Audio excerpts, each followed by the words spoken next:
అండి. అందరికీ నమస్కారం. నేను ఇప్పుడు చెప్పబోయే కథ తరం తీరం.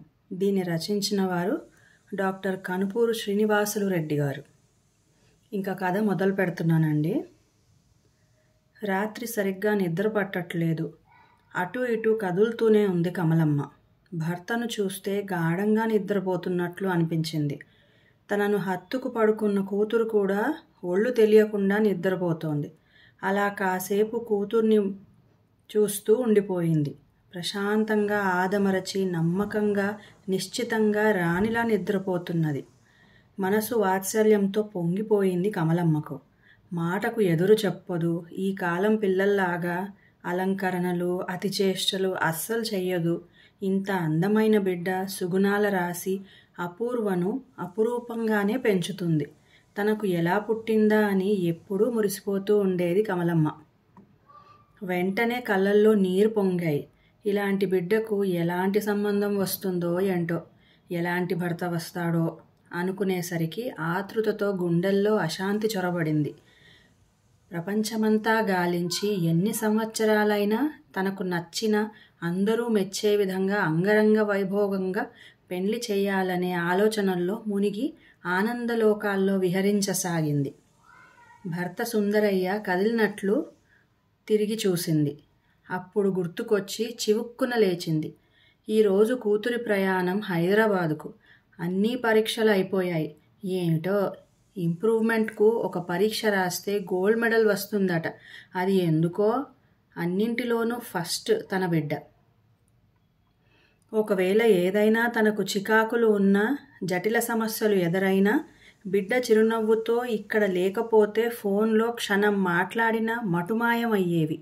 తను కాలేజీకి వెళ్ళినప్పుడల్లా అంతా శూన్యంగా, ప్రపంచమే తలక్రిందునైనట్లుగా, నరకంలో బ్రతుకుతున్నట్లుగా అనిపించేది. బిడ్డ ఊరికి వెళ్తుంది అనుకోగానే గుండెల్లో దడ మొదలయ్యింది.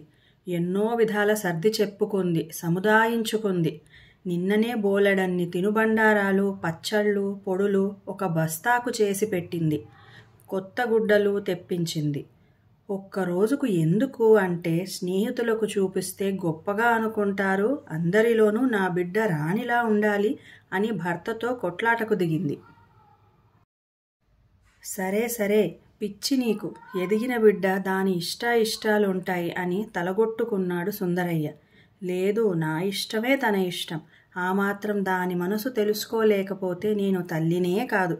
స్నానం చేసి పూజ చేసి క్షేమంగా బిడ్డ తిరిగి రావాలని దేవుళ్లకు మొక్కుకుని చెంపలేసుకుని ఒకసారి వచ్చి కూతురు బాగా నిద్రలో ఉన్నట్లు గమనించి తరువాత లేపుదాములే అని పనిలో పడిపోయింది.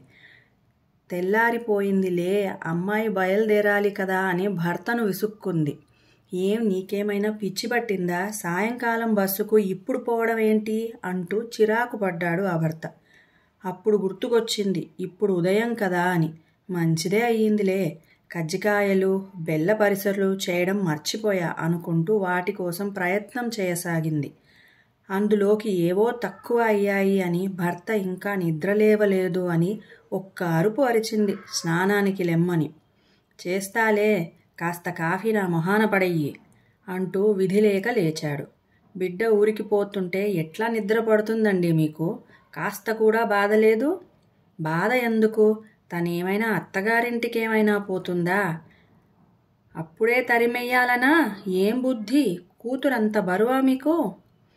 ఆడపిల్లనే, సంసారం చెయ్యాలి, ఎల్లకాలం మన దగ్గర ఉంచుకోలేము కదా. ఉంచుకుంటాను, అలాంటి దరిద్రపు ఆలోచనలను మానుకోండి గట్టిగా అంది. అందులోని నిజాన్ని భరించలేకపోయింది. శిలలా నిలబడిపోయింది. అది చూసి సుందరయ్య ఆతృతగా వచ్చి ఏమిటి, ఏమయ్యింది అని కదిలించాడు. కల తెలుసుకుని, ఏమండి, ఎప్పుడు ఆ మాట నా దగ్గర ఎత్తొద్దు అంది ఏడుపు ముఖంతో. దానికెందుకు అలా అయిపోవటం? అది సహజమే కదా. మీరు మాట్లాడకండి అంటూ కన్నీళ్లు తుడుచుకుంది. సుందరయ్యకు కాఫీ ఇచ్చి, మనం కూడా అమ్మాయితో వెళ్ళొద్దామండి, తృప్తిగా ధైర్యంగా ఉంటుంది అంది. నువ్వు ఈ అతి జాగ్రత్తలు ముదిగారాలు తగ్గించకపోతే విసుగు పుట్టి తను పారిపోతుంది. తరం మారింది, నువ్వు కూడా మారు. గుండె గబుక్కుమంది కమలమ్మకు. ఎంత మారినా బాంధవ్యానుబంధాల అంతరంగం మారదు కదా. కళ్ళలో స్థిరత్వం కనిపించింది. మారుతుంది అనుకుంటూ భార్యను అలాగే చూస్తూ కాఫీ తాగుతూ కూర్చున్నాడు. ఇంతలో కూతురు లేచి వచ్చి ఎదురుగా కూర్చుంది. అది చూసి, అప్పుడే మెలకువ వచ్చిందా, ఇంకాసేపు పడుకోలేకపోయావా అంటూ కమలమ్మ కూతుర్ని నొసట ముద్దు పెట్టుకొని కాఫీ ఇచ్చేదా కాంప్లాను ప్రేమగా తలనురుముతూ అడిగింది. అది ఇంకా పండ్లే తోమలేదు అన్నాడు సుందరయ్య. రాత్రి తోమిందిలేండి, చాలు అంటూ వంటింటి వైపు వెళ్ళింది. ఈలోగా బ్రష్ చేసుకునేందుకు లేచి వెళ్ళింది అపూర్వ. టిఫిన్ ఏం చెయ్యమంటావమ్మా? జీడిపప్పు ఉప్మా, కేసరి, పూరీలు కొంచెం చెయ్యనా అని అడుగుతూ తిరుగుతూనే ఉంది కమలమ్మ. ఇట్లా రా, స్థిమితంగా కూర్చో, ఇంత ఆతృత ఉండకూడదు, ఇట్లా రా కూర్చో, టిఫిన్ నేను చేస్తా అంటూ లేచాడు సుందరయ్య. వద్దు వద్దు, అది నేను చేస్తేనే తృప్తిగా తింటుంది. హాస్టల్ భోజనం ఎలా ఉంటుందో ఈ ఒక్కరోజైనా అంటూ లోపలికి వెళ్ళింది. ఆ రోజంతా అపూర్వ ఏదో ఆలోచనలో ముభావంగా ఉన్నట్లు కనిపెట్టింది కమలమ్మ. పదే పదే అడిగింది. ఎందుకు అలా ఉన్నావమ్మా అని బుజ్జగించింది, బ్రతిమాలిడింది. ఎందుకో అమ్మా, ఈసారి మిమ్మల్ని వదిలి వెళ్ళాలంటే చాలా దిగులుగా ఉంది. అంతే. కూతుర్ని గట్టిగా కౌగిలించుకుని ముద్దులు పెడుతూ, నీకంటే నాకు ఇంకా ఎక్కువగా ఉందమ్మా అంటూ రూములోకి పొదివి పట్టుకుని తీసుకొని పోయింది. 1 గంట తరువాత కళ్ళు తుడుచుకుంటూ సుందరయ్యను దాటుకుపోతూ, మనసేమీ బాగాలేదండి అనంది.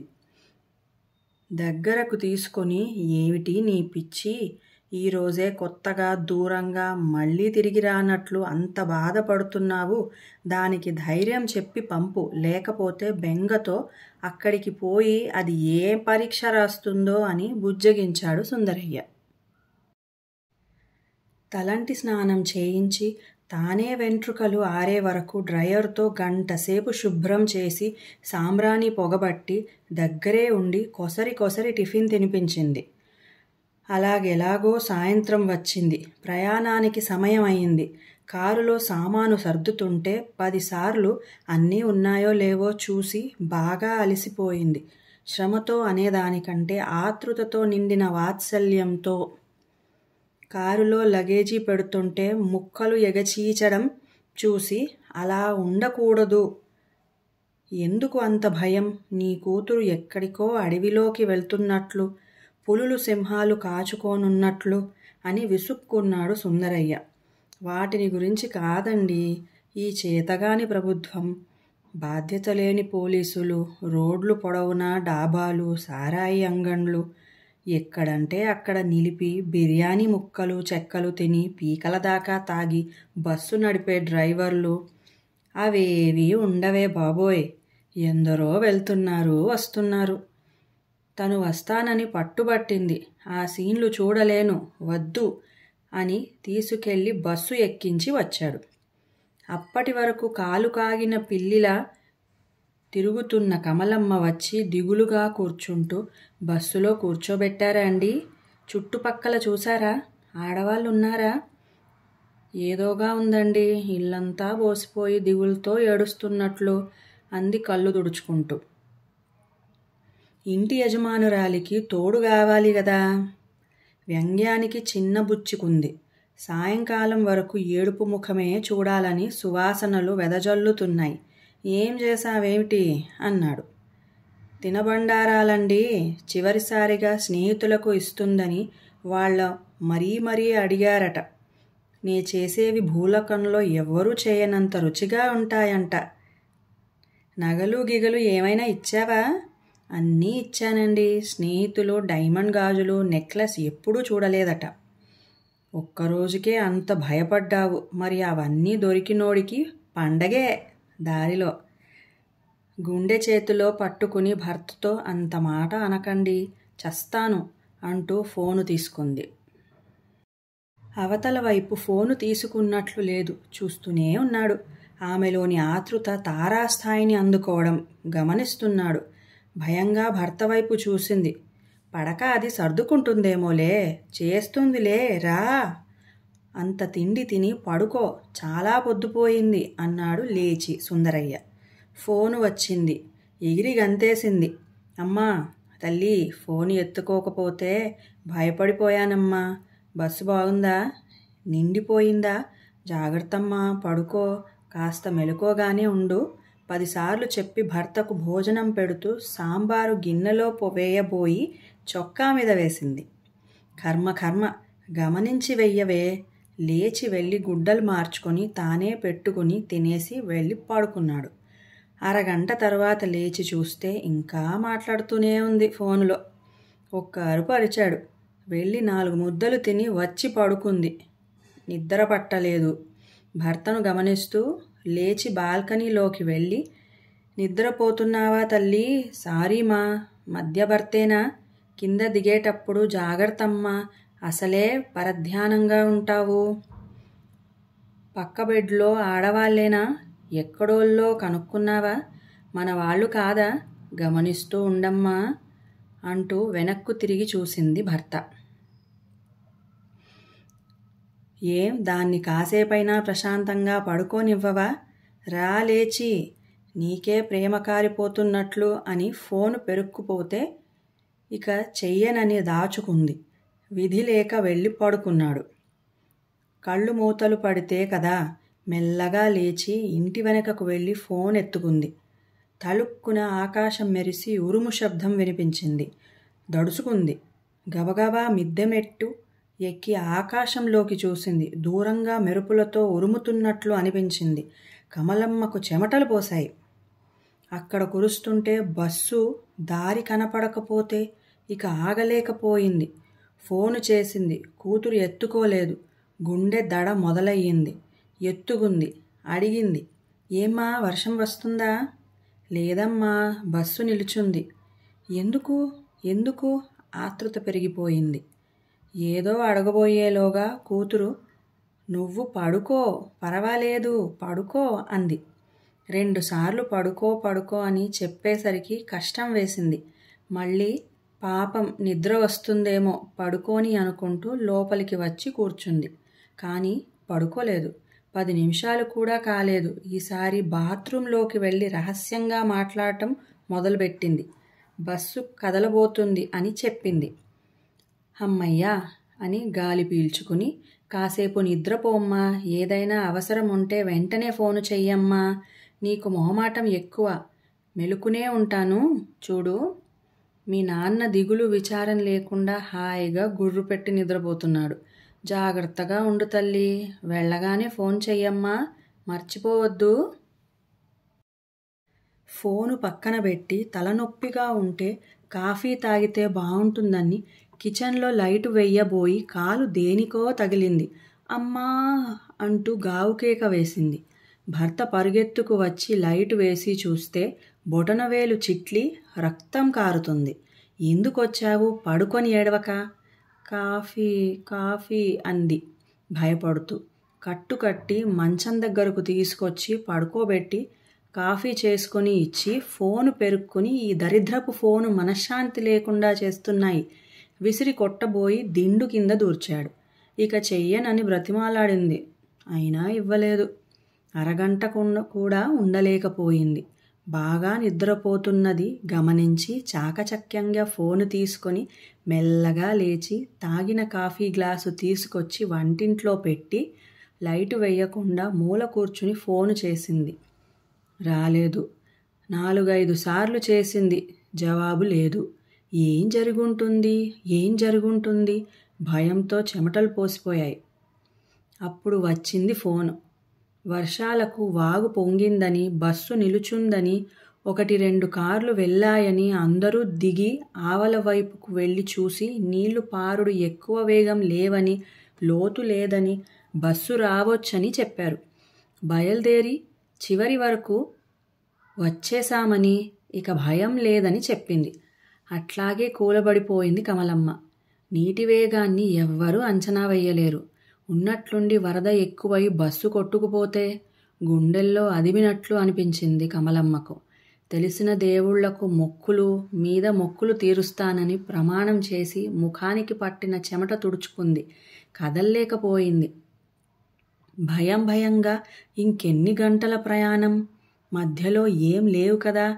ఇంకా వర్షం వస్తుందా? ఎవరినైనా బస్సు దగ్గరకు రమ్మన్నావా అని ఏడుపు గొంతుతో అడిగింది. వస్తాడమ్మా, వస్తారు. అమ్మా, నువ్వు చేసిన బాదుషా, తాపేశ్వరం కాజాలు, అరిసెలు అందరికీ ఇచ్చాను. ఎంత బాగున్నాయో. మా కడుపు నింపావమ్మా. ఏ తల్లి గన్నదో నిన్ను, ఆ తల్లి సుఖంగా ఉండాలి అని నన్ను ఎంత పొగిడారో చాలా గర్వం వేసింది. అన్నపూర్ణ నా తల్లి అని పొంగిపోయాను. అంతే. కమలమ్మ ఆకాశంలో విహరించసాగింది. గుండెల్లో బరువంతా ఎగిరిపోయింది. ఆతృత అణిగిపోయింది. వెళ్ళి భర్త ప్రక్కన మనశ్శాంతితో తృప్తిగా పడుకుంది. కానీ తను విన్నది వాడనా వారనా? చి, నా కూతురు ఆనిముత్యం రేపు పరిగెత్తుకుంటూ వస్తుందని పూర్తి నమ్మకంతో ప్రశాంతంగా నిద్రలోకి జారుకుంది కమలమ్మ. అంతే, తెల్లవారిపోయింది. అపూర్వ బస్సు దిగింది. ఎదురుగా ఉన్న వ్యక్తిని చూసి సూర్యుడు సిగ్గుపడేలా నవ్వుతూ ముత్యాలు వెదజల్లుతూ ఒక్క ఉదుటున అతనిలో ఐక్యమైపోయింది. గట్టిగా తనలో ఇముడ్చుకున్నాడు. రిజిస్ట్రార్ ఆఫీసు వైపు 7 జన్మల బంధం కోసం చేతులు కలుపుకుని సాగిపోయారు. ఏ తీరుగనను దయజూసెదవో,